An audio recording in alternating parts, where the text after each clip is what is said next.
Hi good morning all. ಇವತ್ತು ಸಾಬುದಾನಿ ಖಿಚಡಿ ಹೇಗೆ ಮಾಡೋಣ ಅಂತ ನೋಡೋಣ ಬರ್ರಿ.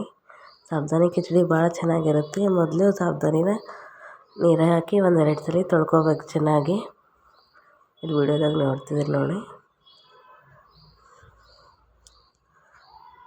ಸಣ್ಣ ಸಾಬುದಾನಿ ಅವು ಸಾಬುದಾನಿನ ಚೆನ್ನಾಗಿ ಒಂದೆರಡು ಸಲ ನೀರಾಗ ಚೆನ್ನಾಗಿ ತೊಳ್ಕೊಬೇಕು.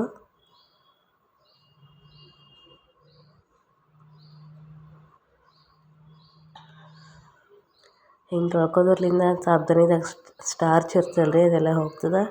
ಅದರಿಂದ ಸ್ಟಿಕ್ಕಿ ಇರಲ್ಲ ಸಾಬುದಾನಿ. ಎರಡು ಸಲ ಚೆನ್ನಾಗಿ ತೊಳ್ಕೊಂಡು ಒಂದು ಸ್ವಲ್ಪ ನೀರಿರೋ ಥರ ಇಟ್ಟು ಒಂದು 2 ಗಂಟೆ ಬಿಡ್ಬೇಕು ರೀ ಅದನ್ನು.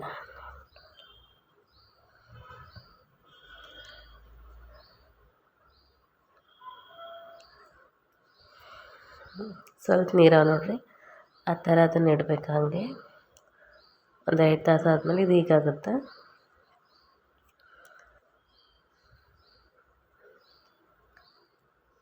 ಚೆನ್ನಾಗಿ ನೆಂದಿದೆ ನೋಡಿ. ಅದು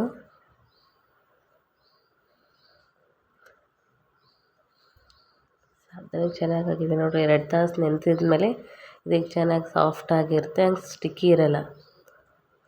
ಈಗ ಮುಟ್ಟಿದ್ರೆ ಅಳಕಳಗೆ ಹತ್ಬಾರ್ದು, ಚೆನ್ನಾಗಿ ಸಾಫ್ಟಾಗಿ ಅನ್ನಿಸ್ಬೇಕು. ಅಂದರೆ ಸಾಬುದಾನಿ ಚೆನ್ನಾಗಿದೆ ಅಂತ ಅರ್ಥ. ಅದಕ್ಕೆ ಸಪ್ಪನ ಪುಡಿ ಬೇಕು ರೀ, ಶೇಂಗದ ಪುಡಿ. ಅದ್ರ ಸಲುವಾಗಿ ಶೇಂಗಾ ಹುರ್ಕೊತಿದ್ವಿ ನೋಡಿ. ಶೇಂಗಾ ಹುರ್ಕೊಂಡು ಒಂದು ಸ್ವಲ್ಪ ತೆಗೆದು ಸ್ವಲ್ಪ ಮಿಕ್ಸಿಗೆ ಹಾಕಿ ಗ್ರೈಂಡ್ ಮಾಡ್ಕೊಬೇಕು ಸಣ್ಣ. ಶೇಂಗಾ ಪುಡಿ, ಸಪ್ಪನ ಪುಡಿ. ಆಮೇಲೆ ಇದಕ್ಕೆ ಏನೇನು ಬೇಕಂದರೆ ಟೊಮೆಟೊ, ಉಳ್ಳಾಗಡ್ಡಿ, ಮೆಣಸಿನ್ಕಾಯಿ, ಕರಿಬೇವು, ಕೊತ್ತಂಬರಿ ಮತ್ತು ನಿಂಬೆಹಣ್ಣು ಅದನ್ನೆಲ್ಲ ಕಟ್ ಮಾಡಿ ಇಟ್ಕೋಬೇಕು ರೀ. ಆಮೇಲೆ ಒಂದು 2 ನಿಂಬೆಹಣ್ಣು ಅಂದರೆ ಚೆನ್ನಾಗಿರುತ್ತೆ, ಹುಳಿ ಟೇಸ್ಟಾಗಿರುತ್ತೆ. ಇದನ್ನೆಲ್ಲ ಕಟ್ ಮಾಡ್ಕೊಂಡಿದ್ವಲ್ಲ, ಇಷ್ಟೆಲ್ಲ ಕಟ್ ಮಾಡ್ಕೋದಾದ್ಮೇಲೆ ಒಂದು ಕಡಾಯಿ ತೊಗೊಂಡು ಕಡಾಯಲ್ಲಿ ಎಣ್ಣೆ ಹಾಕ್ತಿದ್ದೆ ನೋಡಿ. ಎಣ್ಣೆ ಹಾಕಿ ಸಾಸಿವೆ ಜೀರಿಗೆ ಹಾಕ್ಬೇಕು. ಅದ್ರ ಮೇಲೆ ಸಾಸಿವೆ ಜೀರಿಗೆ ಚಟ್ಪಟ ಆದಮೇಲೆ ಉಳ್ಳಾಗಡ್ಡಿ, ಕರಿಬೇವು, ಕೊತ್ತಂಬರಿ, ಮೆಣಸಿನ್ಕಾಯಿ ಏನು ತೊಗೊಂಡಿದ್ವಲ್ಲ ಅದನ್ನೆಲ್ಲ ಹಾಕ್ಬೇಕು. ಅದು ಸ್ವಲ್ಪ ಫ್ರೈ ಆಗಬೇಕು ಎಣ್ಣೆದಾಗ ಚೆನ್ನಾಗಿ. ಒಂದು ಸ್ವಲ್ಪ ಚೆಂದ ಎಣ್ಣೆಗೆ ಫ್ರೈ ಆದಮೇಲೆ ಅದಕ್ಕೆ ಸ್ವಲ್ಪ ಟೊಮೆಟೊ ಕಟ್ ಮಾಡ್ಕೊಂಡಿದ್ವಲ್ಲ ರೀ, ಟೊಮೆಟೊ ಹಾಕ್ಬೇಕು ಇವಾಗ.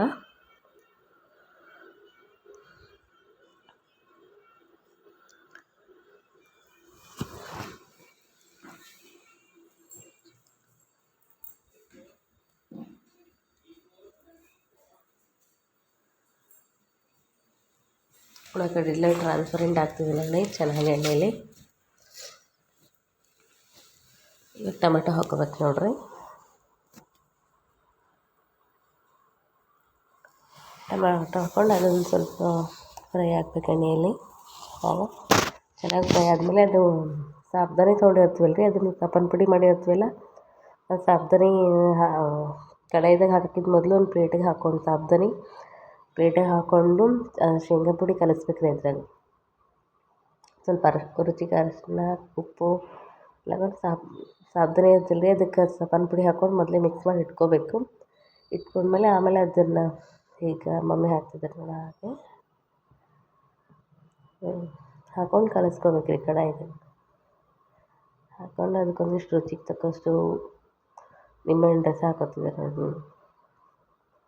ನಿಂಬೆಹಣ್ಣು ರಸ ಹಾಕ್ಕೊಂಡು ರುಚಿಗೆ ತಕ್ಕಷ್ಟು ಉಪ್ಪು ಹಾಕಿ ಚೆನ್ನಾಗಿ ಮಿಕ್ಸ್ ಮಾಡ್ಕೋಬೇಕು ಅದನ್ನು.